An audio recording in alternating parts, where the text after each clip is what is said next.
Hello, I'm Beverly Thompson. Welcome to City Life, dedicated to keeping you informed on Durham's important news and events. Going green is not just a catchphrase here in Durham. For many of us, protecting Durham's environment is something we do each and every day. From recycling to home energy improvements to driving hybrids, going green is quickly becoming a way of life. But what is your local government doing to help? And how can you get involved? Joining me now to talk about the efforts of the City of Durham to go green is Tobin Freid. Tobin is the manager for the Durham City County Sustainability Office. Welcome, Tobin, and thank you so much for joining me today. Thank you. It's my pleasure to be here. Tobin, I know a major goal for Durham is to become a truly sustainable community. But for many folk, what does that really mean, and why should Durham put forth such efforts? Well, being a sustainable community means that there's a balance between our physical world, our social world, and our financial world. The textbook definition is to enjoy our quality of life and enjoy our resources, but in a way that won't affect the future generations' ability to enjoy their lives and use their resources as well. So we want a healthy environment full of living things, clean air, clean water, clean soil. We also want to have a just, fair government and citizens that are involved in their communities, and of course being financially secure so that people can manage their lives and not have to worry about where their next meal is going to come from. Sounds good, but let's talk a little bit about why your office was created. I know it was created by the City of Durham and Durham County government as a joint office. Explain very briefly what your office does for Durham or for the community. Sure. Well, my office was created back in 2007, and the purpose of it is to help government employees, that is from the city government, the county government, and the schools, become more environmentally aware and practice more environmental stewardship.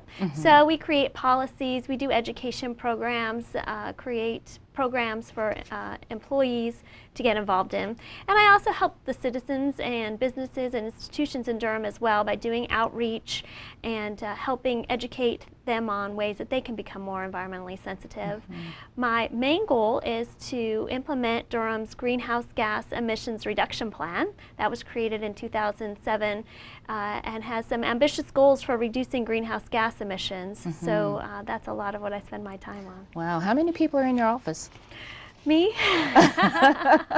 Big job for one person. It is a big job. Yes, I was lucky enough to hire somebody with stimulus funds for a 3-year period who's helping implement some of our initiatives on the city for the city.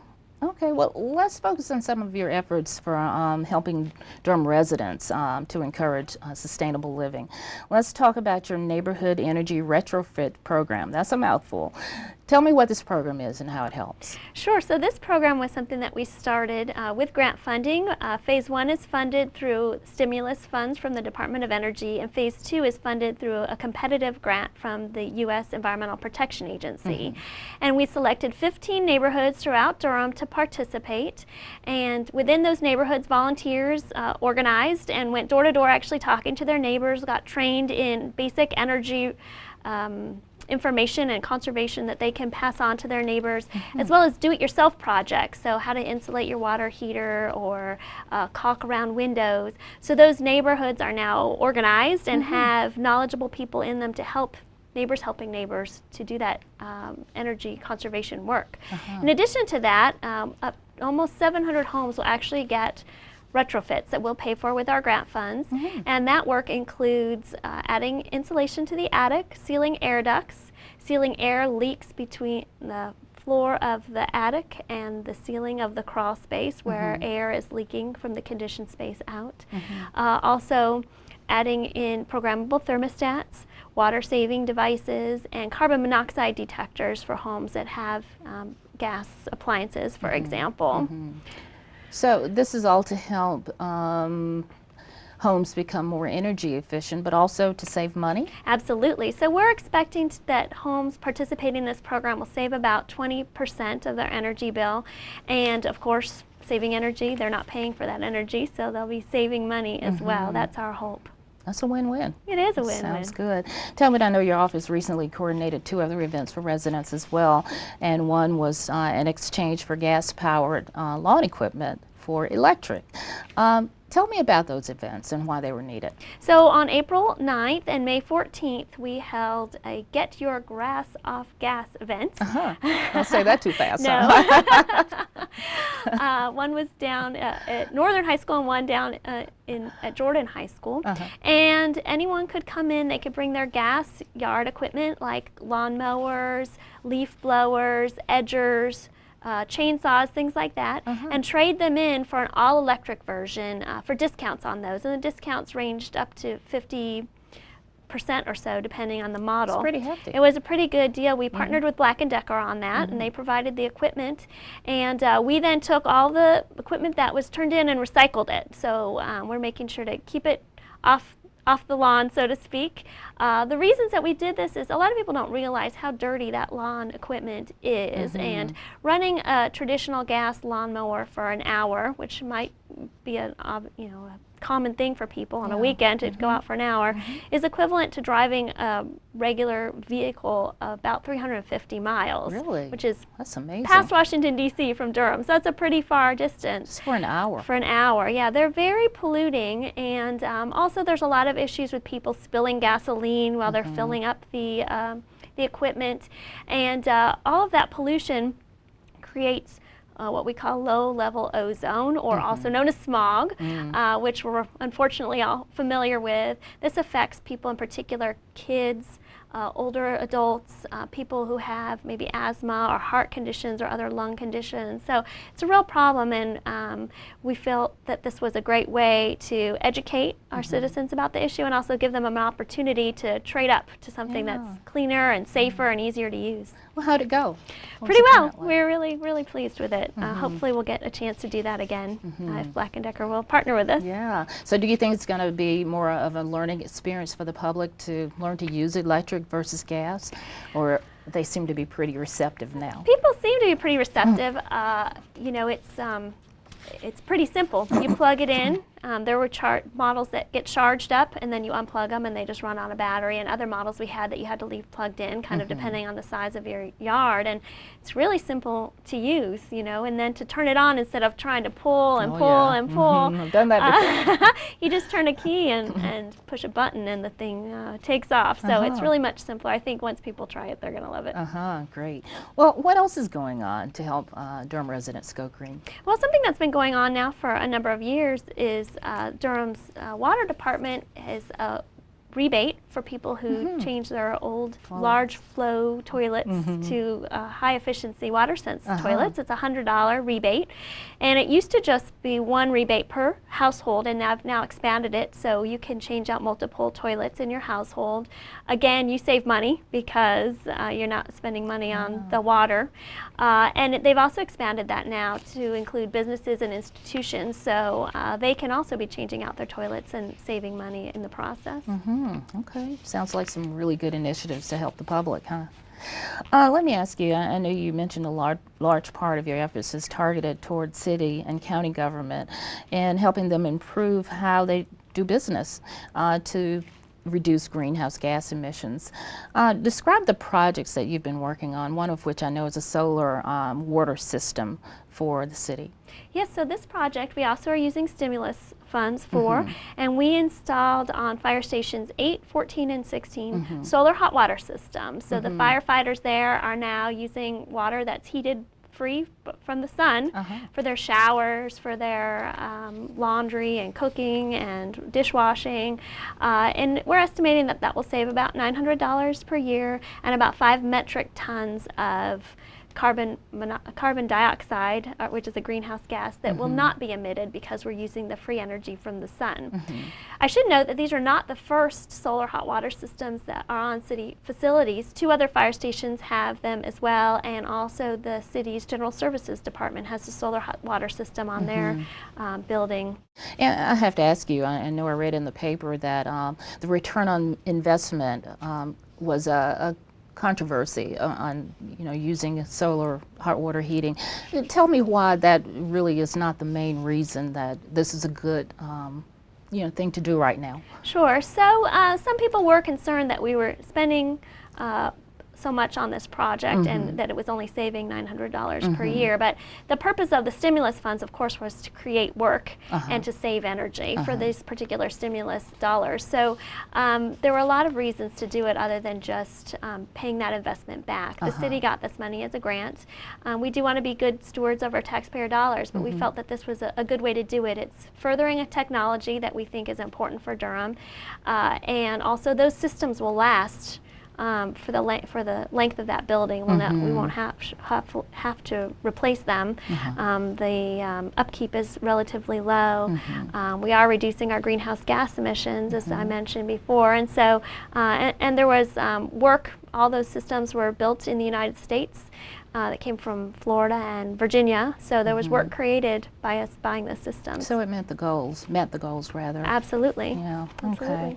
I know another example is the city fleet management department's use of some new emerging technology for its fleet to reduce emissions.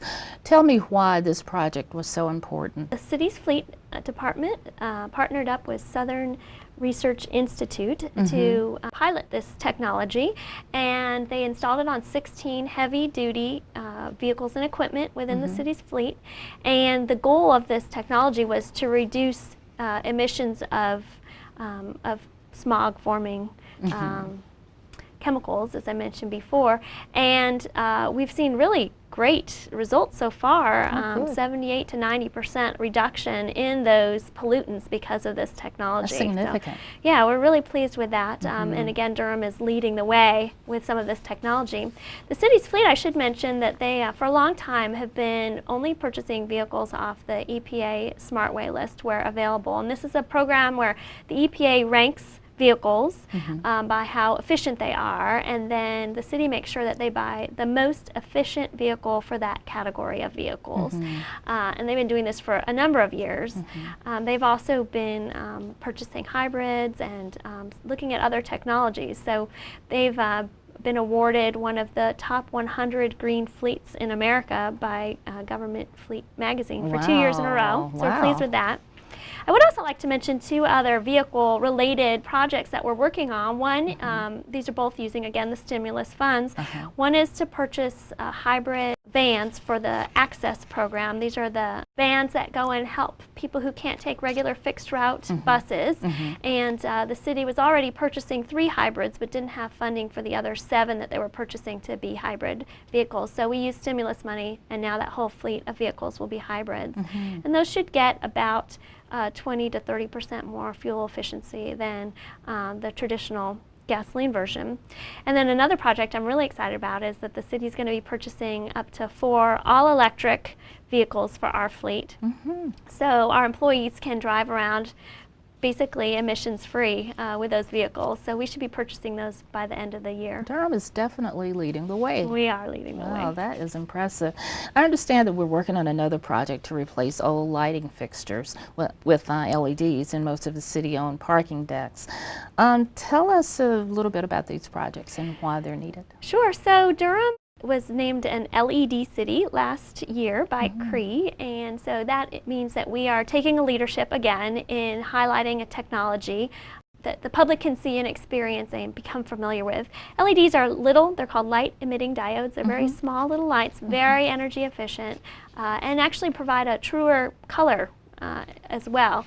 And so we've installed these now in 2 city parking decks downtown, and we're just in the process of completing our 3rd deck, the Church Street deck. And people will be able to drive in and see the difference in those decks, certainly.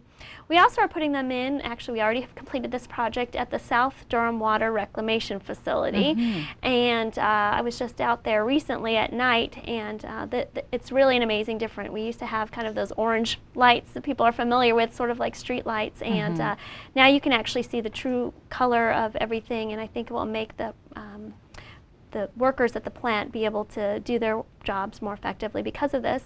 And while we were out there, we measured the energy reduction in those lights, and it was a 64% reduction in energy use for those lights. So again, saving money.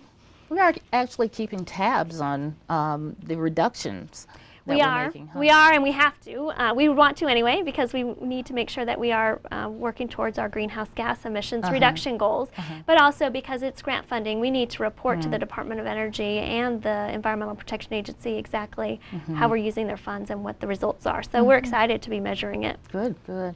Okay, Tobin, what's next on the agenda for helping the city government to go green? Well, we're doing a lot of things that are coming up. I wanted to mention particularly a new project called performance contracting. And through this process, the city hires a contractor. It's an energy savings contractor called an ESCO. And the ESCO goes through a number of buildings we've selected and chooses which things we can do to save energy or save water in those buildings. Gives us a list, we get to pick which ones we want, and they implement them. Within a 1-year period, they're going to do all of the retrofits that we've selected. And we, the city, will borrow money to pay for those retrofits, but then we pay that debt back over time, over a 15-year period, out of the savings that we'll see in energy and water, and it's guaranteed. So if we don't see the savings that the ESCO promised us, the ESCO pays the difference. So it's a very safe thing for the city to do, a wonderful way to retrofit a number of our older buildings, and again, we'll be seeing energy savings and working towards our greenhouse gas emissions reduction plan. So very excited about that. We also, in conjunction with getting our electric vehicles, we're going to be putting in some electric vehicle charging stations. So if people out there in the public are thinking about buying a vehicle, but they're a little worried maybe come downtown for a show at DPAC or go to a ball game, are they going to be able to charge up? And yes, they will. We're going to be putting in some sites. The county is also putting in some sites. I know that... How far is that down the road?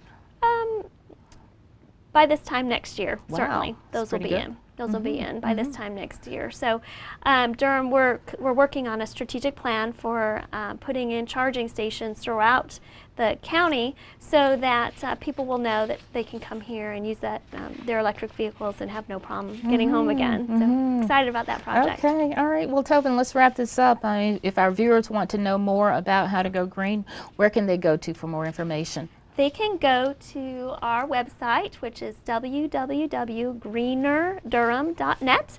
Of course, they can go to our Facebook page, which is facebook.com/greenerdurham.net. Good. Or they can always call me at 919-560-7999. Okay. Are there any final thoughts you'd like to share with our viewers about being green? Absolutely. I actually want to make sure that I mention two things in particular. One is that we mentioned our neighborhood energy retrofit program. We're soon going to be launching a similar program that will be for homes that are not in those 15 neighborhoods. So people out there who are not in those neighborhoods may have an opportunity to participate in that program. The houses will have to meet certain criteria, and we're still working out some of those details, but people who are interested can go to our website, as I mentioned, greenerdurham.net, and can sign up to get information when that information is available, or just keep checking back, and we'll certainly post things there when that is available. And then the final thing I wanted to mention is that we've started a new pen recycling program where people can take their pens, mechanical pencils, markers, highlighters, basically any writing utensil that's made out of plastic. We'll be setting up containers in our libraries and rec centers, and people can bring them there.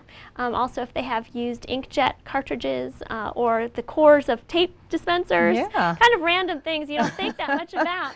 But for everyone that we turn in, 2 cents goes to Keep Durham Beautiful, which is a local organization that helps beautify Durham, and so we're excited to support them through this project as well. All right. Well, Tobin, you have a lot going on, and for one person to do so much, you're amazing. Well, thank you. I appreciate it. All right. Thanks so much for coming in to talk to us about how to help our viewers go green. It's my pleasure. Thank you. All righty.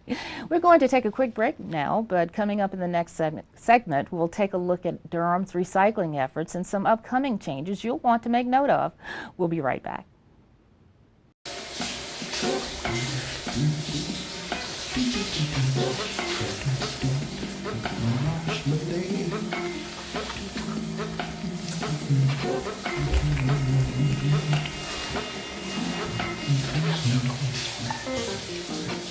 Honey! Sorry! Once you get the hang of it, you're gonna love using the 111 water and money saving tips at durhamsaveswater.org.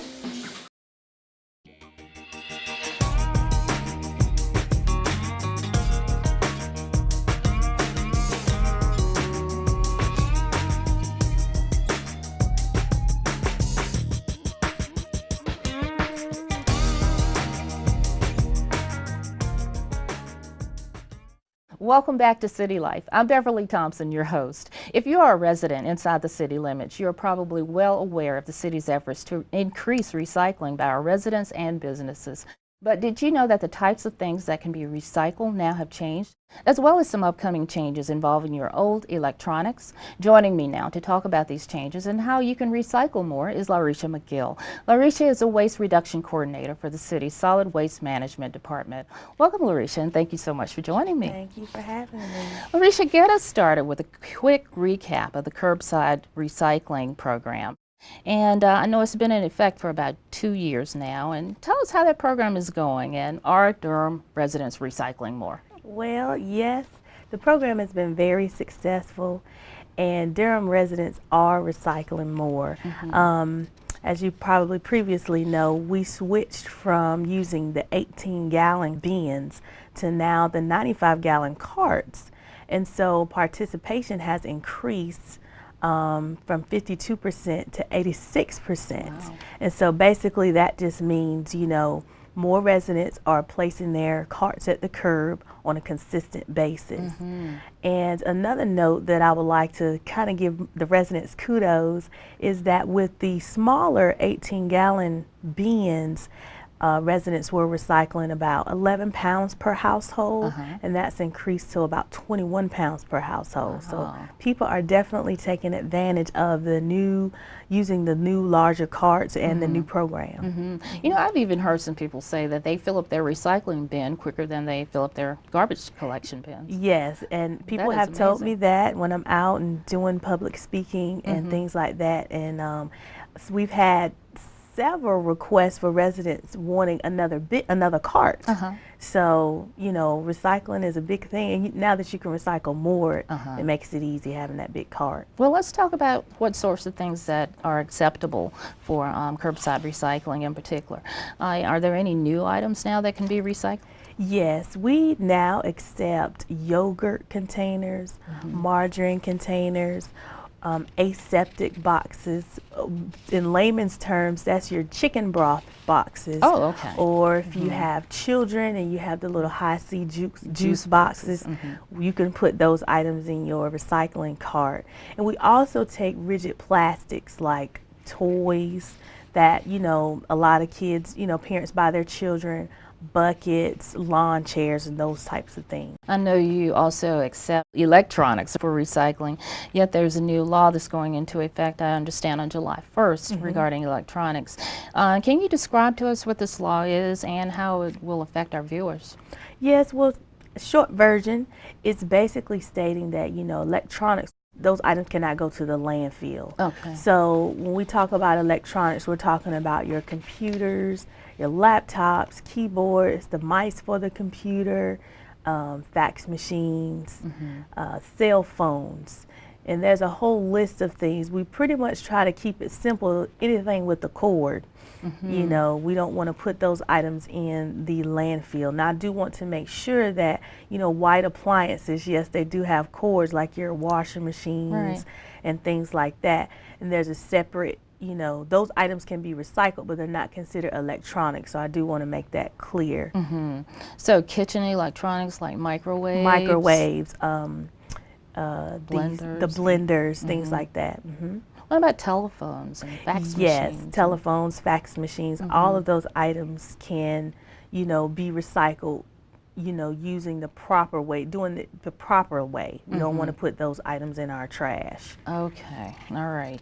Electronic toys, I'm just thinking about the whole list of things that...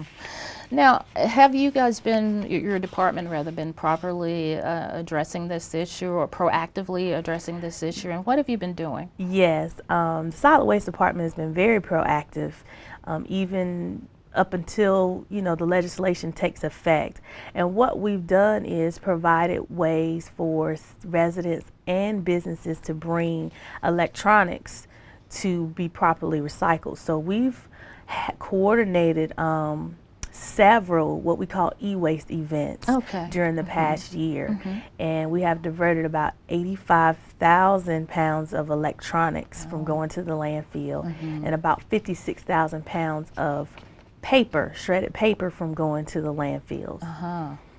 So, okay, I guess you guys are doing a pretty good job of educating people Oh about yes, that. we try to make sure that we are proactive in making sure that we follow legislation, but also meeting our mission to keep to be environmentally friendly and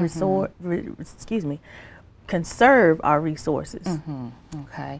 Now, if our viewers missed one of the events for this past few weeks, and they still want to drop off their electronics, where can they go to recycle?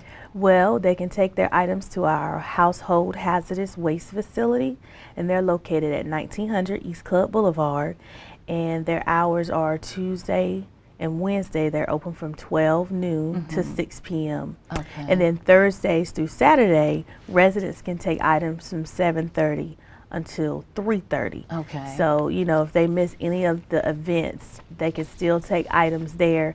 And then starting July 1, they'll also be able to go to the transfer station as well. Okay. And I also want to put in a plug too about our swap shop that's located at the transfer station. So if you have small working items like a toaster oven or small, maybe a microwave. It still works, but you just don't want it anymore. You can take those items to our swap shop. What about a coffee maker? A coffee maker, yes. You could take those items to the swap shop.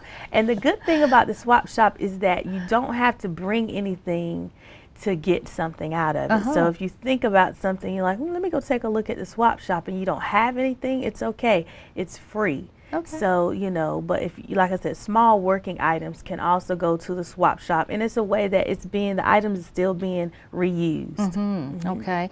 Well, Larrisha, let's talk about shingles. Okay. Okay. Are you accepting shingles now at the transfer station? And I understand it's a new program. Yes, it is.